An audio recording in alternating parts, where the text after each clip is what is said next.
अस्सलाम वालेकुम। जावा न्यूज़ आलमगीर के तमाम दोस्तों को अज़न सलाम। उम्मीद करता हूँ तमाम दोस्त खैरियत से होंगे। आज का खूबसूरत व्यू जो आप स्क्रीन पर देख रहे हैं, यूएई की स्टेट दुबई का ये हिस्सा है। हत्ता ओमान इसको बोलते हैं और ये ओमान के बॉर्डर के पास है। और इस वक्त हम पहाड़ी के ऊपर मौजूद हैं। ये फ्लैग आपको पहले दिखा दूँ। सूरज डूब रहा है, असर का टाइम है। ये नीचे मजरे हैं, वो बकरियां आप देखें,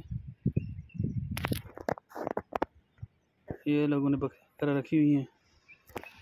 और आज हम अपने दोस्त के पास आए हैं, उनसे भी आपका तारफ़ कराएंगे, जिनका तल्लक आज़ाद कश्मीर के शहर सम्मानी से है। कुछ ही देर बाद आपको स्क्रीन पर वो भी नज़र आएंगे। ये नहीं हमारे दोस्त अफीन साहब, जिनका तल्लक सम्मानी से है, बिम्बर आज़ाद कश्मीर के ये करीब में। और इनके पास हम आए और इन्होंने इस लोकेशन का विज़िट कराया है। खूबसूरत पहाड़ हैं और काफ़ी हाइट है। मजरे इधर काफ़ी बने हुए हैं, मजरे बोलते हैं खजूरों के बागों को। ये आप देख रहे हैं। और हमारे नूर साहब हैं, जिनका तल्लक ज़िला बाग से है।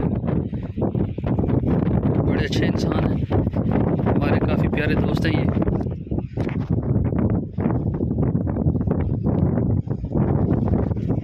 Thank you for listening and watching. ऐसी काफ़ी हाइट है, इसलिए अभी नीचे जाएंगे, हवा भी तेज़ लगी हुई है।